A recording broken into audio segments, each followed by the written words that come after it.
ప్రపంచంలోకి ప్రపంచం ఒకంత కూడా రాని స్థితి. అది సన్యాసం. జగత్తు మొత్తాన్ని ఇలాగ ఒక గడ్డి పరక కింద దూరంగా విసరగలిగేటంత వైరాగ్యం సన్యాసం. సన్యాసం రోడ్డుకి తెలియదు.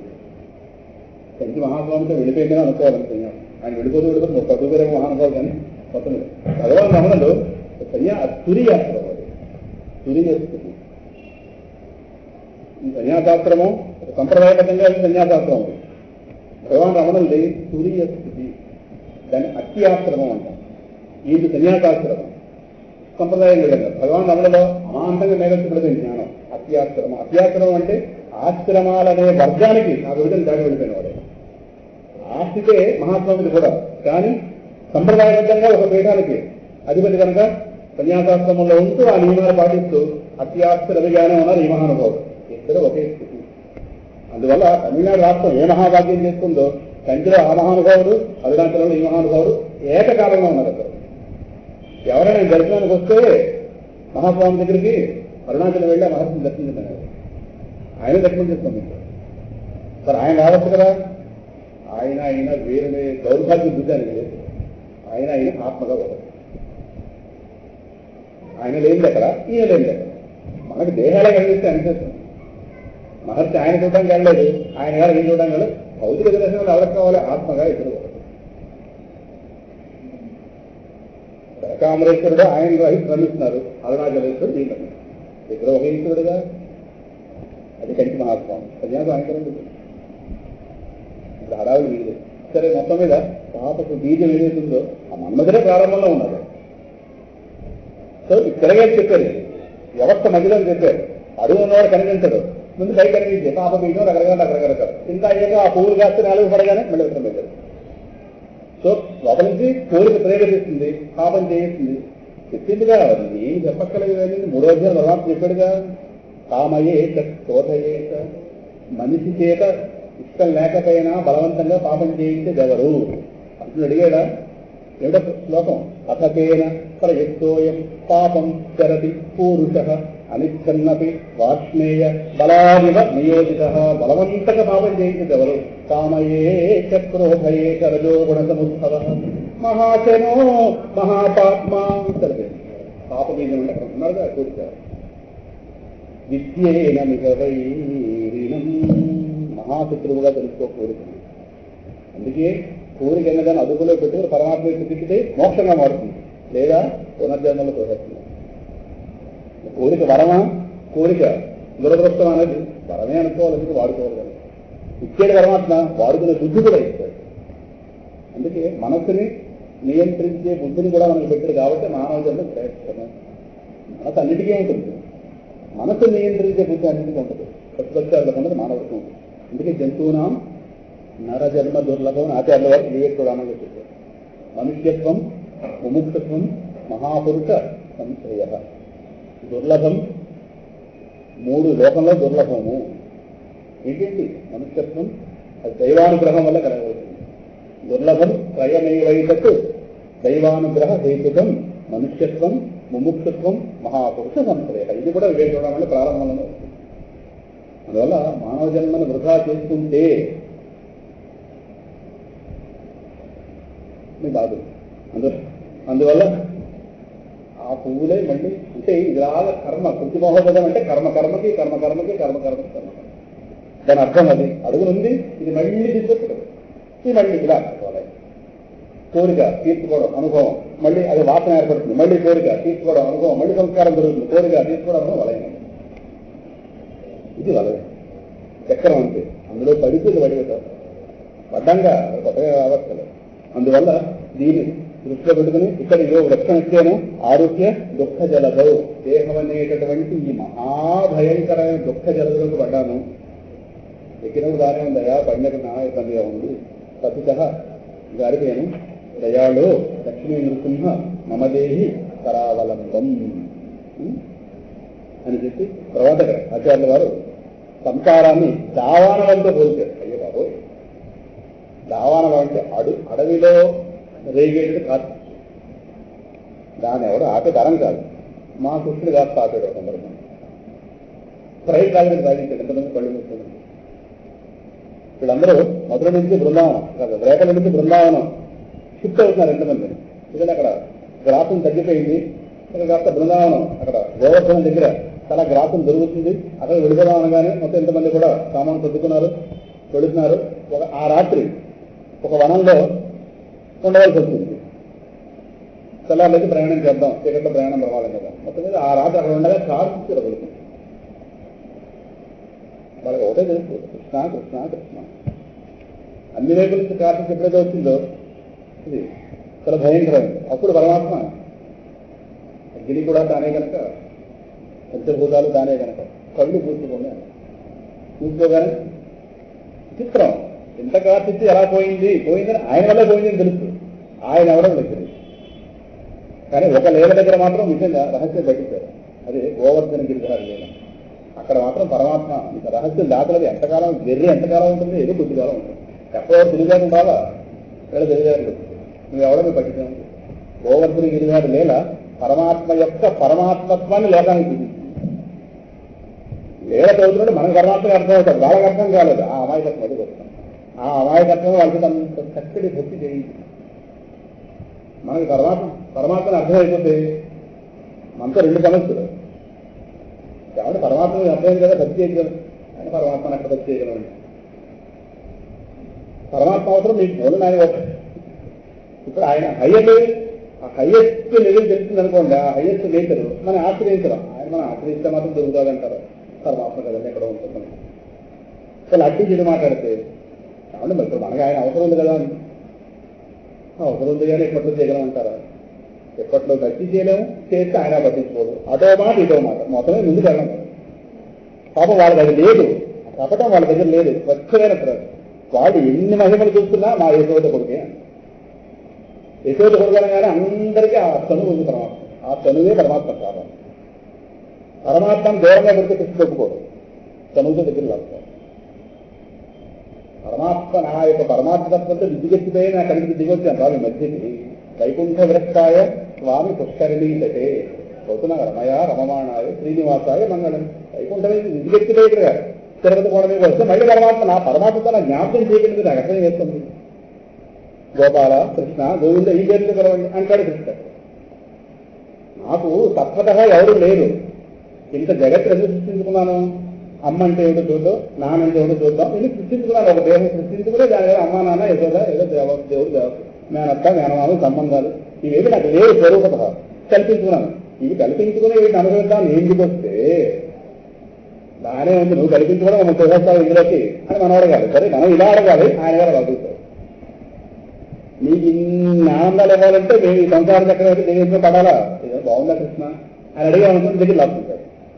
ఏదనుకోండి ఆయన ఆనందాలు అనుభవించడం ఆయన దిగేట లోకంలో చక్కగా అన్ని వందలు అనుభవిస్తున్నారు.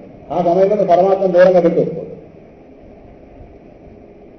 మా కృష్ణుడే దగ్గర లాక్కోవాలి. అలా లాక్కొని ఏదో సౌభాగ్యం ఉంటారు. అప్పుడే చూసింది నోట్లో అన్ని లోకాలు ఒక్కసారి మనం అక్కడ మాతృత్వం నిలబడాలి. అమ్మ ఇప్పట్లో భక్తురాలు అవ్వకూడదు. భక్తురాలు అవ్వాలి అయిపోతుంది. ఈయన గారికి అక్కడ మాతృత్వం కావాలి. అందువల్ల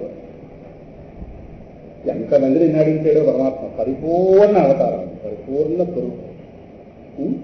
అందుకే కృష్ణావతారాన్ని సగుణ నిర్గుణ సమన్వయావతారం అంటారు. సమన్వయ సగుణం ఎంతుందో నిర్గుణం అంటుంది. సాక్షాత్ పరబ్రహ్మగా తన ఎంత శక్తివంతుడు అంత శక్తి ఆ రూపంలో చూపించారు. 7 ఏళ్ల పిల్లవాడు గోవర్ధన దర్శనం తన ఇంట్లో పత్రం ఎక్కడం బయటికి 7 ఎదిగిపోతుంది. 7 రాత్రులు 7 పగళ్ళు అసలు దేహాన్ని ధరించలేని వాడు అసలు ఊహించలేము కదా దాన్ని. ఇప్పుడు అఘాతుడు అనుకున్నవాడు ఎంత రాక్షసుడు.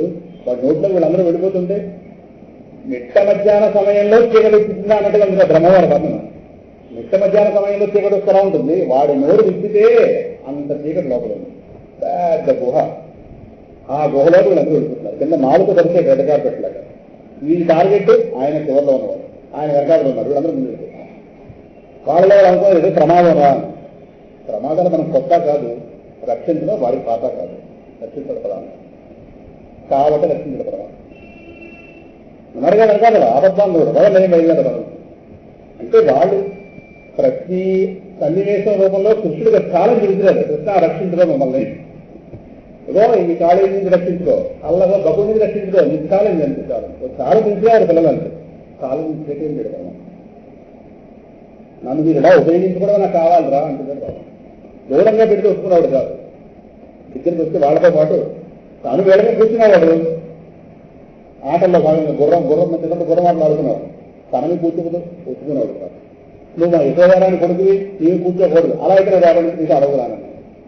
పరమాత్మ సర్వసమత్వం, సమత్వమారాధన మత్స్య అని విష్ణు పురాణంలో ప్రహ్లాదుడు చెప్పాడే ఆ వాక్యం. ఎక్కడ దూరం చేయగలం కృష్ణుడిని, ప్రహ్లాదుని ఎక్కడ దూరం చేయగలం? సర్వం ఒకటే వస్తువు. ఈ సమన్వయ సూత్రం బాగా వంట పట్టిన ఒక ఆయన ఉన్నారు ఈరోజు మన టీవీ స్పీకర్స్లో, సమన్వయ సూత్రం ఆయన చెప్తూ సమన్వయ సరస్వతి బిరుదుగా రాలేదు. ఆ సరస్వతి మామూలు ఏమైనా పట్టుకుంటుందేమో ఏమో, ఈ సరస్వతితో సమన్వయమైన వేడపడుతుంది. మక్కకి నాగలగానే ముడిపెడతాడు మహానుభావుడు. ఆ మాట ఆయనకి చాలా సందర్భాల్లో ఉన్నాం. ఎలా ముడిపెడతారో ప్రతిదాన్ని, ఏమంటే ఎలా ముడిపెడతారు నాకు అర్థమైంది తర్వాత. అందుకే ఆ రోజు బొల్లయ్య కాలేజీలో యోగా ప్రవచనంలో ఆ మాట నా ముందు మాటలు కూడా నేను చెప్పాను. చంద్రశర్మ గారు దేనికైనా ముడిపెట్టగలరు, కారణం అన్నింటిలో ఒక వస్తువు సమానంగా వ్యాపించి ఉంది కనుక, ఆ స్పృహ ఆయన పరిపూర్ణంగా ఉంది కనుక, అది ఆ దృష్టి ఉంటే దేనికైనా ముడిపెట్టారు. అనగానే నాకు అరవై సాయంకాలం నాతో ఆయన ఫోన్ చేసి అన్నారు, మీరు సమన్వయం గురించి చాలా బాగా మాట్లాడేసింది అక్కడ. అవతల వాళ్ళు ఉన్న గొప్పతనాన్ని మెచ్చుకోవడానికి గొప్పతనం. నువ్వెవరు కూడా వెయ్యి ఎప్పటి నుంచి ఉన్నాను, ఇది ఆయనలో కనిపించదు. ఇంత గొప్పతనం కనిపించడం మెచ్చుకుంటారు నలుగురు. సమన్వయం గురించి నేను కొంచెం ఎక్కువ మాట్లాడించాను, నేను మాట్లాడలేదు కనుక అలాగే సభగాని పరిచయం చేయడం నా పాత్ర, కానీ కొంచెం ఎక్కువ వెళ్ళిపోయింది ముందు. సమన్వయం అనగానే ఆత్మీయ సమన్వయం, ఆ ఏకవస్తువుని చూస్తే అన్నీ కనెక్ట్ అయిపోతాయి. దారానికి పూలని కూడా ఎలాగైతే గుర్తపడి ఉన్నాయో జగత్ సూత్రం పరమాత్మ జగన్ మీద అది దృష్టిలో ఉంటే అన్ని, అందుకే ప్రతిదాన్ని భక్తిపరంగా, యోగపరంగా, జ్ఞానపరంగా, తత్వపరంగా అందుకే సమన్వయం చేసి చెప్పగలుగుతాయి. శంకరసహస్రనామం చెప్పిన ఆయన చెప్పాలి, భాగవతం చెప్పిన ఆయన చెప్పాలి, ఏ దేవతని ఆయన చూపించగలరు. ఇంతమంది దేవతలు కలిపి ఒకరిగా చేస్తారు. మళ్ళీ ఏ దేవత ఏదో ఆ దేవతలు చూపిస్తారు. సుబ్రహ్మణ్య విజయ స్తోత్రం చెప్తున్నారు, ఇంకా సుబ్రహ్మణ్యమే పరబ్రహ్మం చెప్తారు. కానీ సుబ్రహ్మణ్య భక్తులు కానీ మిగతా భక్తులు కాదేమో అనిపిస్తుంది మనకి. మళ్ళీ వెనకాల మార్చిపోయేలా వెనకాల ఒకటి కాస్త విష్ణు పురాణం నిర్మాణం చేస్తారు. ఇది చెప్పలేని ఎవరు ఉందా అడగ, ఆ మాటలో మాట కూడా నేను అన్నాను. చంద్రశర్మ గారు మొత్తం అన్ని అంశాలు తెచ్చేశారు. ఈయన భవిష్యత్తులో ఇంక ప్రవచనాలు చేయడానికి వ్యాసుడు శంకరుడు మళ్ళీ పుట్టి కొత్త స్తోత్రాలు రాయాలేమో అని ఈ మాట ఆయన జగభృతిగారు. ఆయన ముట్టుగానే టాపిక్ లేదు చెప్పేస్తారు మొత్తం. నేను దాకా నెల్లూరులో వెంకటేశ్వర తత్వ లీలా వైభవం చెప్పారు. ఇవాళ తిరుపతిలోనూ కామాక్షి వైభవం, జగద్గురు కటాక్షం చెప్పారు. శంకి మహాస్వామి గురించి చెప్తారు, తిరుపతిలో అవుతుంది వస్తుంది ఇక్కడ. ఇంకా కామాక్షి ఆయన చెప్తారు. వేషం అలా వేషం మార్చేస్తారు అంతే. పరమాత్మ వేషాలు మారుస్తూ అవతరిస్తున్నట్టుగా ఏ టాపిక్ అయినా చెప్పదు కలుగు. వెంటనే కూర్చోబెట్టి స్వాతంత్ర్యోద్యమం గురించి చెప్పండి, వెంటనే చెప్పేస్తారు. సమాజ సేవ స్పష్టంగా, గోడు గురించి సరే, తల్లిదండ్రుల గొప్పతనం గురించి వెంటనే అలా మార్చేది అంటే అక్కడికి వెళ్ళాలి. పుస్తకాలు వెరిఫికేషన్ ఒక రిఫర్ చేయక్కర్లేదు, అర్ధరాత్రి లేదంటే చెప్పారు. వివేకానంద గురించి సరే, అసలు ఎప్పుడు చదువుతున్నారు అని అర్థం కాదు. అందుకే పరమాత్మ కొంతమంది ద్వారా విశేషంగా వ్యక్తం అవుతాడు, లేదంటే లోకానికి ఎలా అవుతుంది ధార. అందువల్ల ఇక్కడ ఆచార్య వారికి వచ్చి తర్వాత దావానల గురించి చెప్తున్నారు. ఈ దావానంలోకి మనం ప్రవేశిస్తాం. దావానల జ్ఞానంలోకి, దావానలలో ఉన్నామనే జ్ఞానంలో రేపు ప్రవేశిస్తాం. ఆచార్యుల వారు చేయబడి లోపడతాం తెలిసి మనకి ఒక త్రోవ కనిపిస్తుంది. ఒకసారి శ్లోకం చదువు ముగించేద్దాం. సంసార భావదహనాకుల భీకరోగ్రజ్వాలావళీషు అభిదగ్ధతనూరుహస్య వత్పాదసరసీరుహమస్తకస్య లక్ష్మీనృసింహ మమ దేహి కరావలంబం. స్వస్తి ప్రజాభ్యః పరిపాలయంతాం న్యాయేన మార్గేణ మహీన మీషాః గోబ్రాహ్మణేభ్యః శుభమస్తు నిత్యం. లోకాః సమస్తాః సుఖినో భవంతు.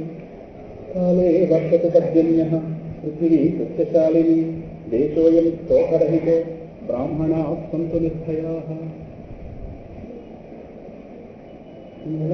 సరేంద్రాయ. సరే, వ్యవహార ప్రపంచంలో ఉన్నాం కనుక రాబోతున్నటువంటి సంవత్సరం ఏదైతే ఉందో మనందరి జీవితాల్లో కూడా చక్కటి ముముక్షత్వాన్ని పెంచి, ధర్మ సుఖాన్ని పెంచి, భగవద్భక్తిని పెంచి,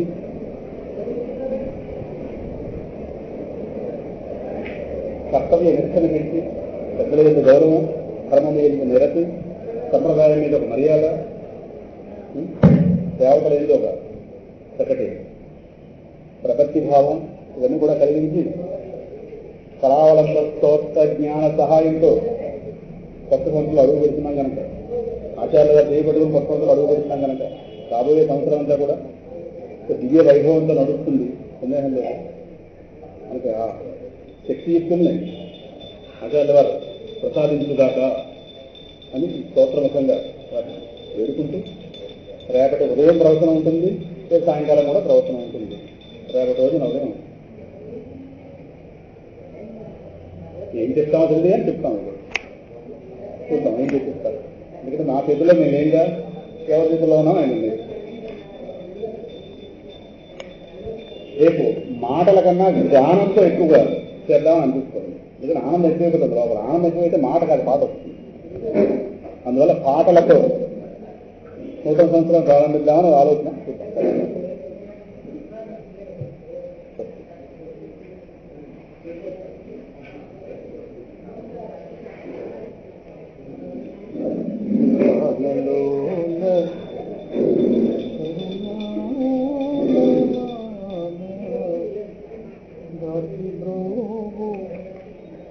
Nirupada Unasina